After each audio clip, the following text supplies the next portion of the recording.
أعوذ بالله من الشيطان الرجيم بسم الله الرحمن الرحيم يا أيها الذين آمنوا اتقوا الله وكونوا مع الصادقين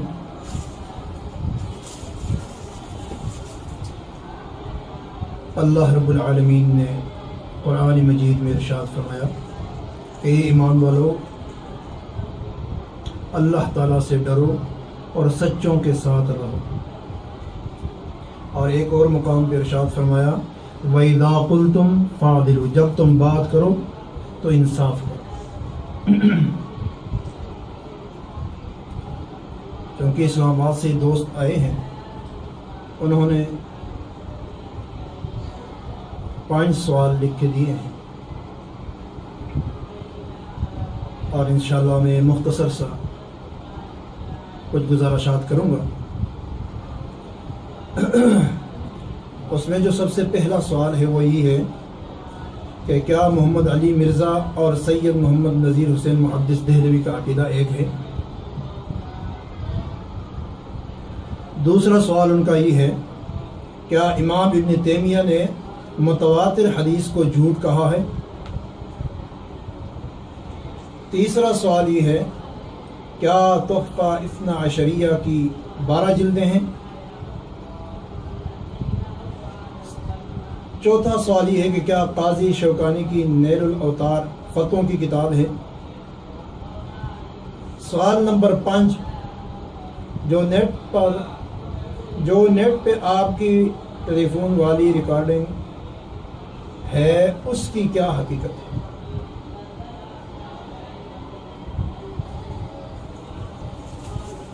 اور سوال نمبر 6 آپ کا اور محمد علی مرزا صاحب کا آپس میں تعلق کہاں تک ہے؟ منہج کے لحاظ سے ہے، عقیدے کے لحاظ سے ہے،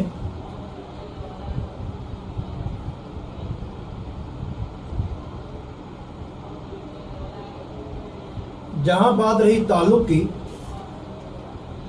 تو تعلق تو ظاہر ہے کہ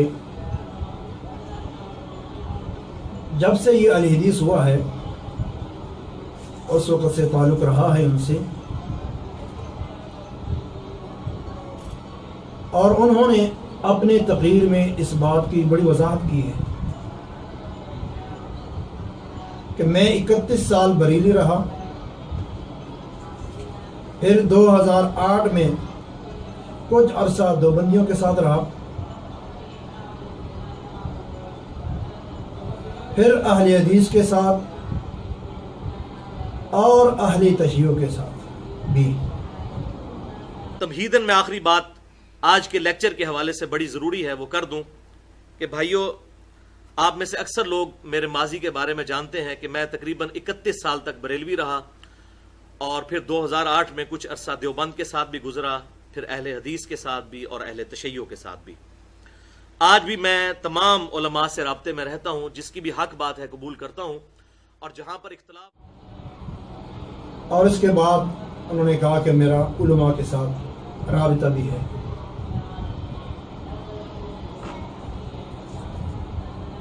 یہ 3 باتیں جو اس نے اپنی تقریر میں کی ہے، اسی میں اس نے اپنی وضاحت کر دی ہے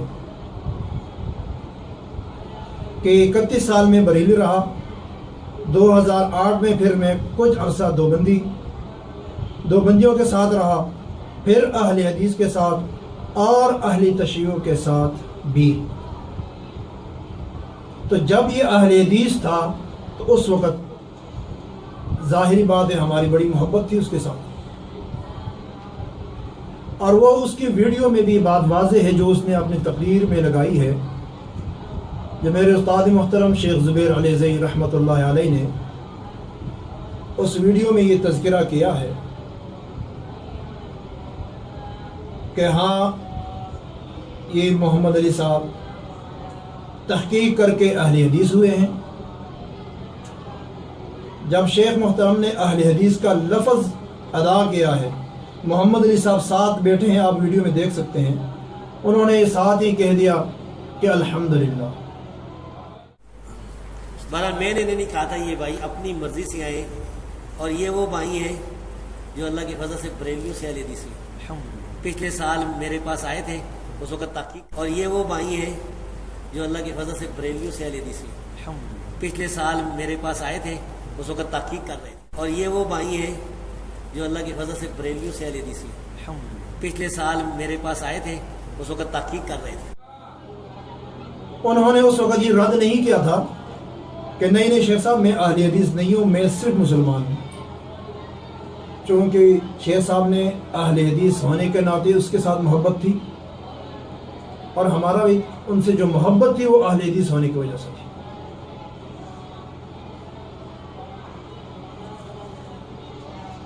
جب بعد میں اس نے اس بات کی وضاحت کی کہ میں اہل تشیعوں کے ساتھ بھی, تو اس کے بعد اب وضاحت نہیں ہے کہ اب علماء سے جو اس کا رابطہ ہے کن علماء سے رابطہ ہے. کیا وہ علماء حق اہل حدیث ہیں, اہل سنت میں سے ہیں, یا اہل تشیع سے ہیں, جس طرح فیصل آباد کا جو اسحاق جہال صاحب تھے فوت ہو گئے ہیں, یا یہ ان سے زیادہ متاثر ہیں. ان کے بارے میں تو فیصل آباد کے علماء اہل حدیث نے یہ فتویٰ دیا تھا کہ اہل حدیثوں کے ساتھ اس کا کوئی تعلق نہیں, اور اس میں رافضیت پائی جاتی ہے. تو اس کے بعد جو ٹیلی فون والا رابطہ جو ہے, یہ تو ظاہر ہے دیوبندی بھی ہمارے ساتھ ٹیلی فون والا رابطہ رکھتے ہیں, بریلی بھی رکھتے ہیں, اور محمد علی صاحب بھی اگر ٹیلی فون پہ ہمارے ساتھ رابطہ رکھتے ہیں تو اس کا مطلب یہ نہیں کہ ہمارا اور ان کا منہج ایک ہو.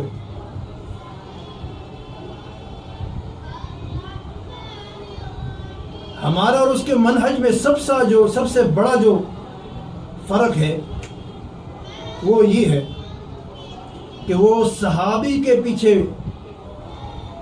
لگا رہتا ہے, اور اپنے تقریر میں اس نے اس بات کی وضاحت کی ہے.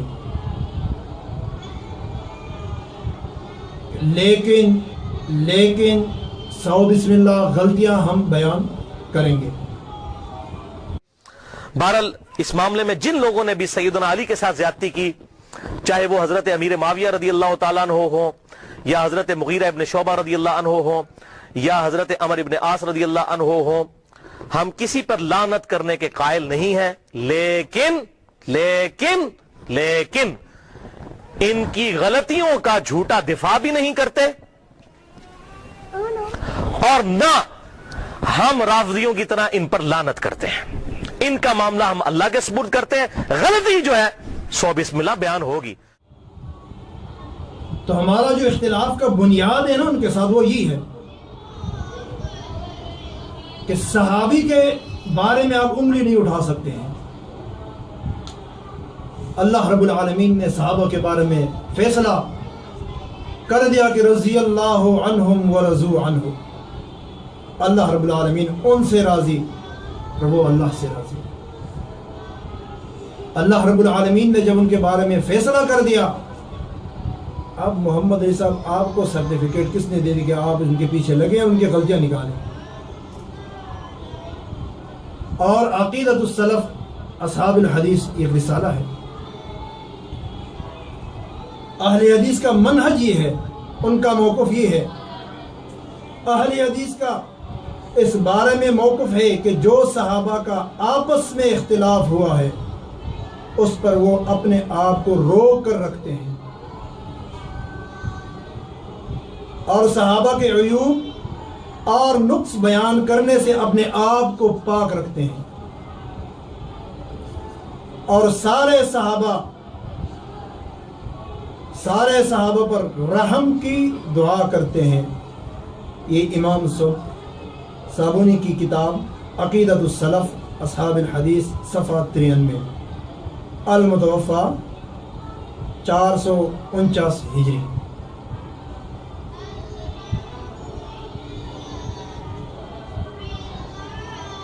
اہل حدیث کا تو یہ عقیدہ ہے کہ کسی صحابی پہ بھی آپ انگلی نہیں اٹھا سکتے, اور محمد علی صاحب کا جب صحابی کے پیچھے انگلی اٹھانا اور اس کے غلطیاں ڈھونڈنا تو سب سے مطلب کہ بڑا جو اختلاف ہے منہج اختلاف ہمارا یہ سب سے پہلا نمبر بھی آ گیا.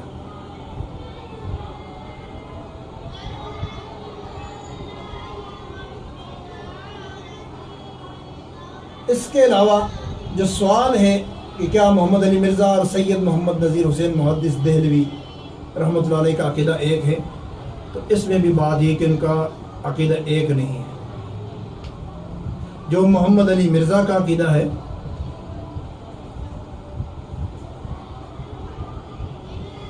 وہ عقیدہ سید محمد نذیر حسین دہلوی رحمہ اللہ تعالیٰ کا نہیں ہے.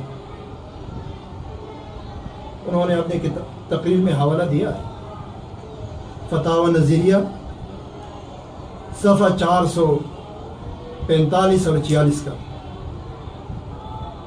لیکن یہاں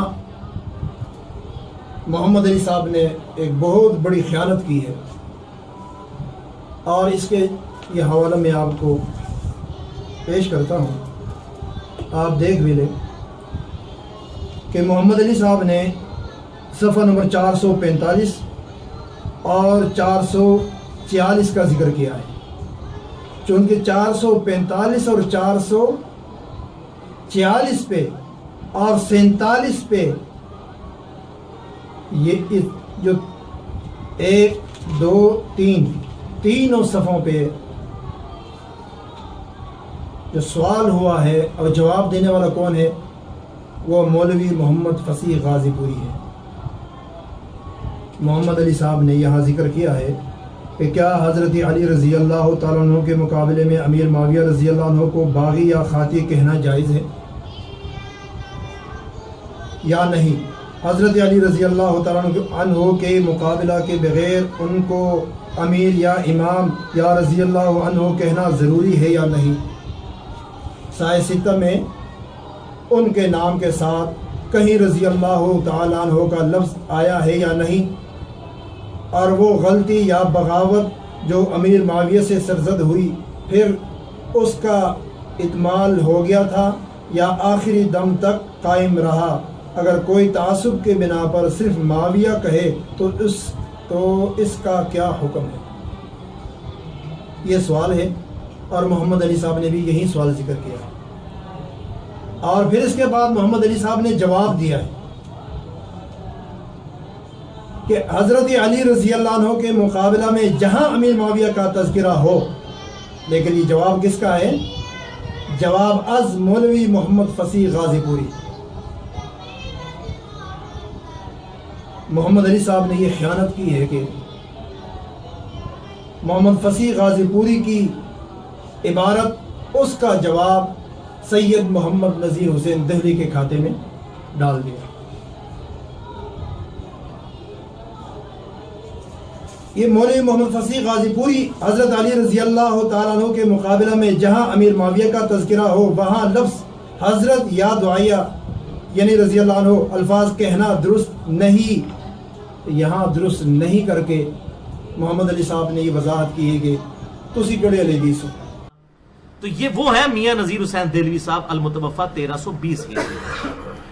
ان کا فتاوی نظیریہ چھپا ہوا ہے، اہل حدیث نے چھاپا ہے، میں نے گھر میں نہیں چھاپا. فارسی کے اندر ہے، اردو ترجمہ بھی اہل حدیث کا ہے، لفظ بلفظ میں آپ کو بیان کرتا ہوں. فتاوی نظیریہ جلد 3 اہل حدیث اکیڈمی کشمیری بازار لاہور سے، چیپٹر ہے مناقب صحابہ رضی اللہ عنہم، جلد 3 صفحہ 445 اور 446. سوال نمبر 2 ہے اس کے اندر. سوال سنیں، اس ٹائم کے لوگ جو ہیں کتنے پڑھے لکھے لوگ تھے. سوال کرتے ہیں کیا حضرت علی رضی اللہ تعالیٰ عنہ کے مقابلے میں امیر معاویہ رضی اللہ تعالیٰ عنہ کو باغی اور خاطی کہنا جائز ہے یا نہیں؟ حضرت علی سے مقابلہ کیے بغیر اگر معاویہ رضی اللہ تعالیٰ عنہ کو امیر یا امام یا رضی اللہ تعالیٰ عنہ کہا جائے تو کیا یہ ضروری ہے یا نہیں؟ یہ سوال ہے. اب ذرا جواب سنیں. یہ آپ کو اگر اس کا پی ڈی ایف چاہیے ہو تو mirza_95@yahoo.com پہ ای میل کر کے مجھے پی ڈی ایف بھی آپ منگوا سکتے ہیں. یہ کتابوسنت.com جو اہل حدیث کا سب سے بڑی ایک ویب سائٹ ہے کتابوں والی، انہوں نے بھی اپلوڈ کیا فتاوی نظیریہ. الجواب، اب یہ جواب کے بعد جو فتویٰ میرے پہ لگانا ہے نا اس سے بڑا ان کے اوپر لگانا ہے. میرے نزدیک یہ جواب بالکل پرفیکٹ ہے سوائے ایک کمزوری کے، اور وہ بھی کمزوری اس لیول کی نہیں کہ میں ان کے اوپر کوئی رافضیت کا فتویٰ لگا دوں، ورنہ اب میٹھا میٹھا ہاپ تے کوڑا کوڑا تھو تھو، اب پتہ چلے گا میاں نذیر حسین دہلوی سے آپ کی زیادہ عقیدت ہے یا صحابہ کرام سے زیادہ عقیدت ہے جو آپ نے سیلف میڈ بنائی ہوئی ہے، آپ فتویٰ لگائیں ان کے اوپر۔ ہم نے تو کبھی نہیں کہا کہ رضی اللہ تعالیٰ عنہ نہیں کہنا چاہیے۔ اب سنیں الجواب، حضرت علی رضی اللہ تعالیٰ عنہ کے مقابلہ میں جہاں امیر معاویہ کا تذکرہ ہو وہاں لفظ حضرت یا دعائیہ الفاظ یعنی رضی اللہ تعالیٰ عنہ کہنا درست نہیں۔ او تسی کیڑے پاسے دے آلے حدیث ہو پائی، او کیڑے میاں نذیر حسین دہلوی تے تسی شاگرد ہو بھائی؟ میاں نذیر حسین، میاں محمد نذیر حسین دہلوی رحمۃ اللہ علیہ کا تو یہ عقیدہ ہے، چونکہ یہ بات غازی پوری کی ہے، وہ سید نذیر حسین احمد کی نہیں ہے۔ آگے بھی پھر پڑھتے ہیں، کیونکہ انہوں نے آخری خلیفہ راشد کے خلاف بغاوت کی ہے، لہٰذا ان کو غلط اور باغی سمجھنا چاہیے۔ یہاں تک محمد علی صاحب نے عبارت پڑھی ہے۔ تو سوال کرنے والا کون ہے؟ کسی نے سوال کیا، جواب دینے والا کون ہے؟ وہ مولوی محمد فصیح غازی پوری ہے۔ اب مولوی محمد فصیح غازی پوری کا جواب سید محمد نذیر حسین دہلوی رحمہ اللہ تعالی دیتے ہیں۔ اب آؤ دیکھیں صفحہ آگے بھی عبارت ہے، آپ اگر اس کتاب کو پڑھنا چاہیں تو یہ صفحہ 56 تک مکمل جواب ہے، لیکن جو ہمارے مقصد والی بات ہے وہ جو 448 سے شروع اور 450 پہ محمد علی صاحب کی عبارت کے مطابق یہاں وہ فتویٰ ختم ہوتا ہے۔ دیکھو جی، یہاں اوپر جو ہے یہ فارسی ہے، فارسی میں لکھا ہے کہ جواب مولوی محمد فصیح صاحب۔ اب نیچے آ گیا اردو میں، الجواب، جناب سید محمد نذیر حسین صاحب رحمۃ اللہ علیہ اہل عقل و دیانت پر مخفی نہیں کہ امیر معاویہ رضی اللہ عنہ رسول اللہ صلی اللہ علیہ وسلم کے صحابی ہے۔ حضرت عبداللہ بن عباس نے کہا کہ رسول اللہ صلی اللہ علیہ وسلم کے صحابہ کو گالیاں نہ دو، رسول اللہ صلی اللہ علیہ وسلم کی صحبت میں ان کا ایک ساتھ بیٹھنا تمہارے 40 سال کے اعمال سے بہتر ہے، اور وکی کی روایت میں عمر بھر کے اعمال سے بہتر ہے کہ الفاظ ہیں۔ یہ بات ان کا جو جواب ہے یہاں سے شروع ہوتا ہے، اور پھر آپ آگے آئیں صفحہ نمبر 450 پہ، یہاں سید محمد نذیر حسین دہلوی رحمۃ اللہ علیہ کا جواب دیکھیں۔ کیونکہ اہل سنت کے نزدیک صحابہ کے لیے رضی اللہ عنہ کہنا بالاتفاق مستحب ہے، اور صحابی ہونے کی حیثیت سے ان کے متعلق حضرت علی رضی اللہ عنہ کے مقابلہ میں بھی حضرت اور رضی اللہ عنہ کے الفاظ کہنا مستحب ہے، ممنوع نہیں ہے، کیونکہ آپس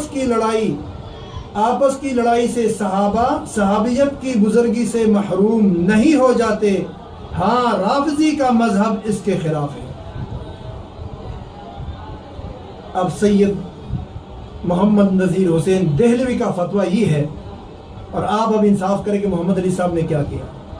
محمد علی صاحب خود کہتے ہیں کہ لوگ جو ہے نا وہ خیانت کرتے ہیں، تو محمد علی صاحب آپ خود کیا کرتے ہیں؟ اتأمرون الناس بالبر وتنسون انفسکم۔ اچھا، یہ پہلا سوال تھا، تو پہلا سوال کا یہ عبارت بھی یہی ہے، اور پھر انشاءاللہ اس کو ہم آپ کو واضح بھی کر دیں گے۔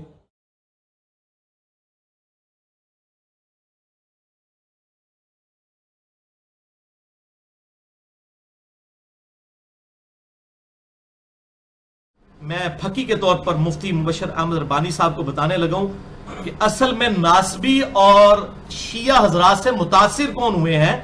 آپ کے روحانی باپ بہت بڑے عالم دین امام ابن تیمیہ المتوفا 728 ہجری، وہ ناسبیوں اور شیعہ سے متاثر ہو کر انہوں نے غلو کیا ہے اہل سنت کے عقائد کے اندر. اور میں حوالہ دینے لگا ہوں ان کی سب سے مشہور کتاب منہاج السنہ کی. اب 7ویں جلد پڑھ لیں, صفوں کے صفحے انہوں نے کالے کیے ہیں صرف ایک حدیث کو ضعیف ثابت کرنے کے لیے. اور بعض اوقات انہوں نے اس کو کہہ دیا یہ جھوٹی روایت ہے, اور وہ حدیث وہ ہے جو حدیث سے متواتر ہے. میرا یہ چیلنج ہے, ابن تیمیہ سے پہلے نہ ابن تیمیہ کے بعد آج تک کسی نے اس حدیث کو ضعیف, کیا اس کو مطلب صحیح حدیث تک بھی نہیں بلکہ متواتر حدیث کہا ہے. من کنت مولاہ فہذا علی مولاہ, جس کا مولا میں اس کا مولا علی, جس کا جگری یار میں اس کا جگری یار علی. یہ حدیث جامعہ ترمذی میں موجود ہے, مسند احمد میں موجود ہے, سنن نسائی الکبریٰ کے اندر موجود ہے, اور کئی کتابوں کے اندر موجود ہے. شیخ البانی نے بھی اسے حدیث متواتر کہا, اور شیخ زبیر علی زئی صاحب رحمہ اللہ نے بھی اسے حدیث متواتر کہا. ہم ان کا کلپ بھی یہاں پر میں ایک ریکارڈڈ ہے میرا, مسئلہ نمبر 102 کا, انشاءاللہ تعالی اس میں وہ ڈال بھی دیں گے کلپ بھی, جس میں میں نے اس حدیث کا پورا تعارف کروایا ہے, جس کو امام ابن تیمیہ نے منہاج السنہ میں لکھا یہ جھوٹی روایت ہے. اب حدیث متواتر کا انکار اہل سنت کے ہاں کفر ہوتا ہے. تو مبشرہ میں ربانی صاحب آپ ذرا جرأت کریں اور اپنے جو روحانی بزرگ ہیں امام ابن تیمیہ ان کے اوپر کفر کا فتویٰ لگائیں, میرے اصول پہ نہیں, اپنے اصول کے اوپر, جنہوں نے حدیث متواتر کا انکار کیا ہے. اب مجھے پتا چلے گا کہ آپ کی کتاب و سنت سے کتنی محبت ہے اور آپ کی کتنی محبت اپنے بزرگوں کے ساتھ ہے. جو آپ باقیوں کہتے ہیں جی لوگ کتاب و سنت کے مقابلے پہ اپنے بزرگوں کو نہیں چھوڑتے, تو اب آپ پہ بھی امتحان آ گیا. ایک اپنا بابا اپنا قربان کرنے کے لیے تیار ہو جائے نا, جس نے حدیث متواتر کا انکار کیا ہے. امام ابن تیمیہ المتوفی 728 ہجری, انہوں نے منہاج السنہ کے اندر حدیث متواتر کا انکار کیا ہے. دوسرا سوال یہ ہے کہ کیا امام ابن تیمیہ نے متواتر حدیث کو جھوٹ کہا ہے؟ تو یہ بھی محمد علی صاحب کی زیادتی ہے کہ انہوں نے امام ابن تیمیہ پہ تہمت لگائی ہے کہ اس نے متواتر حدیث کو جھوٹ کہا ہے. چونکہ امام ابن تیمیہ رحمۃ اللہ علیہ نے منہاج السنہ میں اردو میں چھپی ہوئی ہے, عربی والا نسخہ بھی ہمارے پاس ہے, چونکہ محمد علی صاحب اردو جانتے ہیں, اس لحاظ سے ہم اس کو اردو والا نسخہ دیتے ہیں تاکہ وہ خوب اس کو پڑھیں. منہاج السنہ صفحہ نمبر 328, من کنت مولاہ فہذا علی مولاہ, جس کا میں مولا ہوں علی بھی اس کا مولا ہے. روایت کے یہ زیادہ الفاظ بلا شبہ جھوٹ ہے. اب امام ابن تیمیہ رحمۃ اللہ علیہ نے من کنت مولاہ فہذا علی مولاہ اس کو جھوٹ نہیں کہا. ہم انشاءاللہ یہ بھی آپ کو واضح کر دیں گے, آپ دیکھنے کا آپ کو بہت واضح ہو جائے گا انشاءاللہ کہ محمد علی صاحب نے یہاں بھی کتنی خیانت کی ہے. اور انہوں نے اختلاف ذکر کیا ہے کہ اس حدیث میں مطلب ہے کہ ضعف ہے, یہ صحیح بخاری صحیح مسلم کی روایت نہیں ہے, اور پھر جس نے اس کو حسن کہا ہے وہ بھی لے کے آئے ہیں. جس طرح انہوں نے یہاں ذکر کیا ہے کہ امام احمد بن حنبل رحمۃ اللہ علیہ سے نقل کیا گیا ہے کہ آپ اس حدیث کو حسن کا درجہ دیتے ہیں, جیسا کہ امام ترمذی رحمۃ اللہ علیہ نے بھی اسے حسن کہا ہے. تو امام ابن تیمیہ رحمۃ اللہ علیہ نے اپنا ایک موقف پیش کیا ہے. ہم بھی اس حدیث کو متواتر مانتے ہیں, اور جس طرح شیخ البانی رحمۃ اللہ علیہ نے انہوں نے بھی ذکر کیا ہے کہ متواتر ہے, اور شیخ زبیر علی زئی رحمۃ اللہ علیہ میرے استاد محترم انہوں نے بھی اپنے کتابوں میں بھی ذکر کیا ہے. اور میرے کتاب جو فضائل صحابہ جہاں پہ علی رضی اللہ تعالیٰ عنہ کی فضیلت پہ ہم نے مضمون لکھا ہے, تو وہاں بھی اس روایت کو لے کے آئے ہیں. اس میں کوئی شک نہیں, یہ متواتر روایت ہے, لیکن امام ابن تیمیہ نے اس متواتر روایت کو جھوٹ نہیں کہا, جو اس کے اضافی الفاظ ہیں اس کو جھوٹ کہا ہے. تو یہ امام ابن تیمیہ پہ جھوٹ ہے جو علی صاحب نے تہمت لگائی ہے. اور انہوں نے اس کتاب میں شاہ عبد العزیز محدث دہلوی المتوفی 1239 ہجری, ان کی کتاب ہے تحفہ اثنا عشری, جس پہ اہل سنت کو ناز ہے, 12 جلدوں میں شیعہ کے خلاف سب سے محکم کتاب مانی جاتی ہے. سوال نمبر 3, کیا تحفہ اثنا عشریہ کی 12 جلدیں ہیں؟ تو تحفہ اثنا عشریہ کی 12 جلدیں نہیں ہیں, اس کے ایک ہی جلد ہے. یہ ہمارے مکتبے میں الحمدللہ موجود ہے. اور محمد علی صاحب نے اسی کا حوالہ دیا ہے کہ تحفہ اثنا عشریہ حضرت شاہ عبدالعزیز محدث دہلوی المتوفہ 1239، اور وہ اپنی تقریر میں ذکر کرتے ہیں کہ 12 جلدوں میں. تو محمد علی صاحب نے اپنی تقریر میں یہ ذکر بھی کیا ہے کہ میں کنویں سے باہر نکلا ہوں. تو ممکن ہے کہ اس کنویں میں بقایا 11 جلدیں ہوں، تو محمد علی صاحب جائیں اور اس کنویں سے 12 جلدیں بھی نکالیں، 11 جلدیں، تاکہ عوام اس سے فائدہ اٹھائے اگر اس میں کوئی فائدے والی باتیں ہو تو. کیونکہ ایک جلد ہمارے پاس ہے، تو 11 آپ نکال دیں اس کنویں سے تو آپ کی بات پوری ہو جائے گی. اگر اس کے 11 جلدیں نہیں ہیں تو اس میں مطلب ہے کہ آپ کا علماء کے ساتھ اصل میں چونکہ رابطہ نہیں ہے، تو اس لحاظ سے آپ کے علم میں بھی یہ بات نہیں کہ اس کے کتنے جلدیں ہیں. اسی طرح اہل حدیث کے ایک عرب میں بہت بڑے عالم ہیں، امام شوکانی، بڑے مشہور ہیں، المتوفہ 1250 ہجری. انہوں نے نیل الاوتار، بڑی کتاب اہل حدیث کی مشہور ہے یہ فتووں کی، نیل الاوتار. سوال نمبر 4، کیا قاضی شوکانی کی نیل الاوتار یہ فتووں کی کتاب ہے؟ تو عرض ہے کہ یہ فتووں کی کتاب نہیں. یہ بھی میں آپ کو دکھائی دیتا ہوں، یہ نیل الاوتار ہے، یہ حدیث کی شرح ہے، اور اس کے صفحہ نمبر 18 پہ وضاحت موجود ہے. یہاں مطلب ہے کہ یہ منتقل اخبار حدیث کی کتاب ہے اور نیل الاوتار اس کی شرح ہے.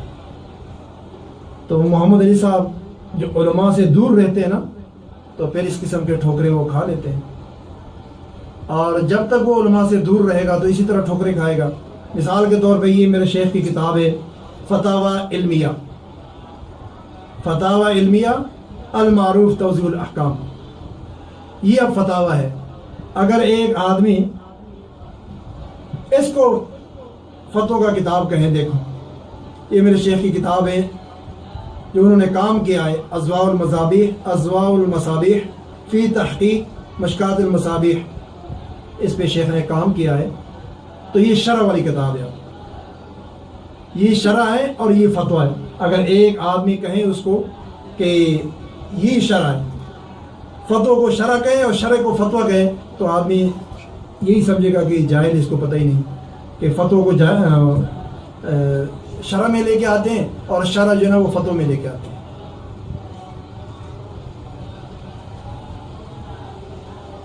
اچھا، سوال نمبر جو 5 ہے، نیٹ پہ آپ کی ٹیلی فون والی ریکارڈنگ، اس کی حقیقت کیا ہے؟ اس معاملے میں حقیقت ہے جو نیٹ پہ بات لوگوں نے نشر کر دی ہے وہ میری بات ہے، چونکہ ہم صحابی کے بارے میں کوئی بھی لفظ و ہم برداشت نہیں کر سکتے.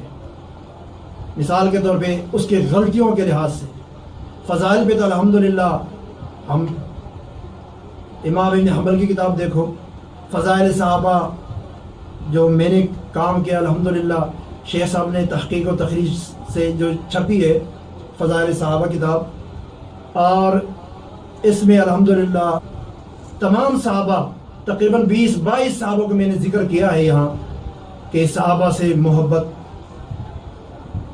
کہ صحابہ سے محبت. اب اگر محمد علی صاحب ایک صحابی کے بارے میں یہ لگ رہے پیچھے کہ وہ ان کے غلطیاں ہم بیان کریں گے، تو یہ ان کی غلطی ہے، یہ ان کے بات نہیں صحیح. چونکہ جس وقت آپ یہ بیان کرتے ہیں لوگوں کے سامنے، تو لوگوں کے دل میں معاویہ رضی اللہ تعالیٰ عنہ کے بارے میں نفرت ہوتی ہے. اور کئی لوگ ہمارے ساتھ اس مسئلے میں رابطہ کرتے ہیں کہ دیکھو جی معاویہ رضی اللہ تعالیٰ عنہ کی یہ غلطی ہے، یہ بات ہے، یہ بات ہے. تو معاویہ رضی اللہ تعالیٰ عنہ کے فضائل میں تو دیکھو نا کہ ان کے فضائل کیا ہے.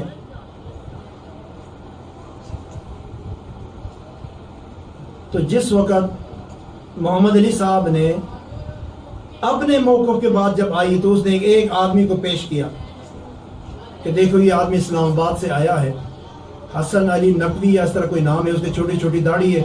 میں تو ابھی تک اس کو شیعہ سمجھتا تھا اور میرا شیخ بھی اس کو شیعہ سمجھتا رہا. اور پھر ابھی محمد علی نے بتایا کہ نہیں وہ شیعہ نہیں، وہ بریلی ہے، سنی ہے، تو ممکن ہے کہ وہ بریلی ہو، کیونکہ جب ہاسپٹل میں شیخ رحمۃ اللہ علیہ کی عیادت کے لیے جب وہ آئے تھے تو میں نے اس وقت اس کو دیکھا تھا، تو شلوار وہ بالکل گھسیٹتے ہوئے آ رہا تھا، داڑھی اس کی بالکل چھوٹی تھی، اور ابھی اس کے ویڈیو میں بھی آپ دیکھ لیں۔ تو محمد علی صاحب نے قرآن کی آیت پیش کی ہے کہ کوئی ایک فاسق اگر خبر لے کے آئے تو تم اس کی تحقیق کرو۔ اگر یہ ایک آدمی جو اس کے پاس خبر لے کے گیا ہے کہ شیخ نے اپنے زندگی میں بیماری سے 3 دن پہلے انہوں نے یہ بات کہی ہے کہ میں علی کے پشت پہ کھڑا ہوں، میں سمجھتا ہوں کہ یہ بات جھوٹ ہے، میرا خیال یہ ہے کہ یہ بات جھوٹ ہے، اس کی حقیقت کوئی نہیں، لیکن چونکہ اس آدمی نے کہہ دی تو یہ بات وہ جانے اور اس کی بات اللہ کے سپرد ہے۔ تو جہاں پہ اگر وہ ایک آدمی کو کوٹ کر کے لوگوں کے سامنے پیش کرتا ہے کہ دیکھو جی، اور اس آدمی نے وہاں اسحاق جہال کی بات بھی پیش کی ہے کہ دیکھو جی اس معاملے میں شیخ زبیر علی زئی کی اور اسحاق جہال کی بات اتفاقی دونوں میچ کر گئی، تو اسحاق جہال کے ساتھ چونکہ ان کی محبت ہے اس بات سے ہی پتہ چلتا ہے۔ تو ہمیں جب ہزاروں لوگ فون کرتے ہیں کہ محمد علی نے معاویہ رضی اللہ تعالیٰ عنہ کو برا کہتے تو ہمیں پھر غصہ نہیں آئے گا؟ تو اس طرح معاویہ رضی اللہ تعالیٰ عنہ کے بارے میں جب یہ الفاظ کہتے ہیں کہ ہم غلطیاں ڈھونڈیں گے، تو اس لحاظ سے پھر ہمیں غصہ آتا ہے۔ میں نے پھر کہہ دیا تھا کہ علماء کے ساتھ اس کا کوئی رابطہ نہیں، علماء کے ساتھ اس کا کوئی رابطہ نہیں۔ اگر اس کا علماء کے ساتھ رابطہ ہے تو وہ بتا دے کون کون ہے، تاکہ ہم بھی ان علماء سے پوچھیں۔ میرے علم کے مطابق اہل حق علماء سے تو اس کا کوئی خاص رابطہ نہیں، اگر ہے تو وہ پیش کرے گا۔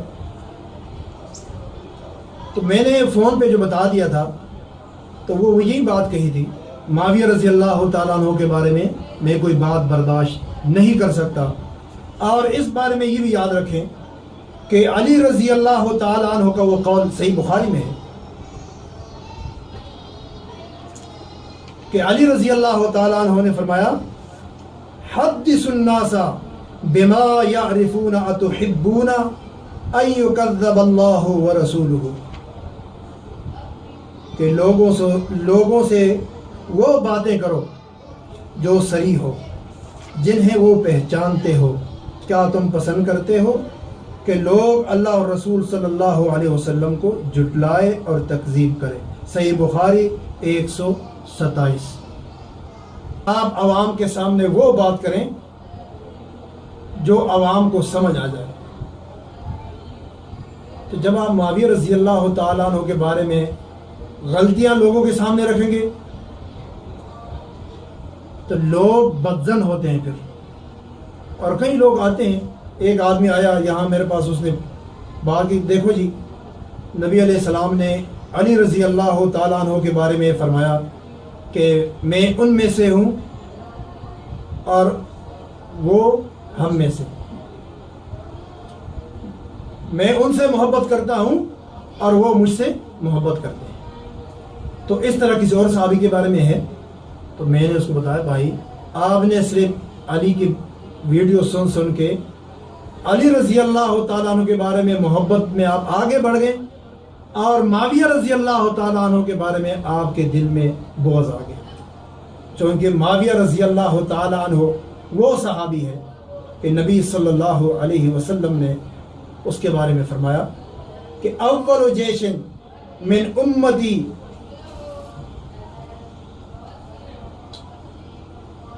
کہ میرے امت کا پہلا لشکر جو سمندر میں جہاد کرے گا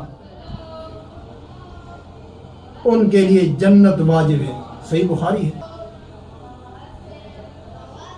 صحیح بخاری 2924 نمبر حدیث۔ اس سے بڑھ کر سرٹیفکیٹ اور کیا ہو سکتی ہے؟ تو معاویہ رضی اللہ تعالیٰ عنہ کے بارے میں جب اس نے بات کی تو ہم یہ بات کہہ دیتے ہیں، اور اس کی ویڈیو میں بھی یہ بات واضح ہے لیکن 100 بسم اللہ ہم غلطیاں بیان کریں گے، تو اس لحاظ سے اس کی اس تقریر سے، ان الفاظوں سے رافضیت کی بو آ رہی ہے۔ اور جہاں تک ہمارا رابطہ ہے تو فون پر اسی طرح اگر وہ فون کریں تو ہم جواب دے دیتے ہیں، اسی طرح اگر کوئی دیوبندی، بریلی، کوئی بندہ ہمیں فون کرے تو ہم جواب دیتے ہیں، اس میں کوئی مسئلہ نہیں۔ اور اگر اس کے اہل حدیث کے ساتھ محبت نہیں تو ہمارے بھی ان کے ساتھ کوئی محبت نہیں۔ اس بارے میں آخر میں صرف 2 حوالے پیش کرتا ہوں جو امام بخاری رحمۃ اللہ علیہ کے استاد، امام مسلم کے استاد، امام ابو داؤد کے استاد، امام ترمذی، امام نسائی، امام حمیدی، امام احمد بن حنبل اور امام یحییٰ بن معین رحمہ اللہ کے استاد امام قتیبہ بن سعید المتوفی 240 ہجری، انہوں نے فرمایا اگر تو کسی آدمی کو دیکھے کہ وہ اہل حدیث سے محبت کرتا ہے تو یہ شخص سنت پر ہے۔ اور ایک دوسرا حوالہ امام بخاری اور امام مسلم کے استاد، امام ابو داؤد کے استاد، امام ابن ماجہ، امام نسائی رحمہ اللہ کے استاد، امام احمد بن سنان الواسطی رحمہ اللہ تعالی المتوفی 256 ہجری، انہوں نے فرمایا دنیا میں کوئی ایسا بدعتی نہیں جو اہل حدیث سے بغض نہیں رکھتا۔ معرفت علوم الحدیث الحاکم صفحہ 4 حدیث نمبر 6 وسند صحیح۔ معلوم ہوا کہ جو شخص اہل حدیث سے محبت رکھتا ہے تو وہ اہل سنت میں سے ہے، اور جو شخص اہل حدیث سے بغض رکھتا ہے تو وہ شخص پکا بدعتی ہے۔ وآخر دعوانا ان الحمدللہ رب العالمین۔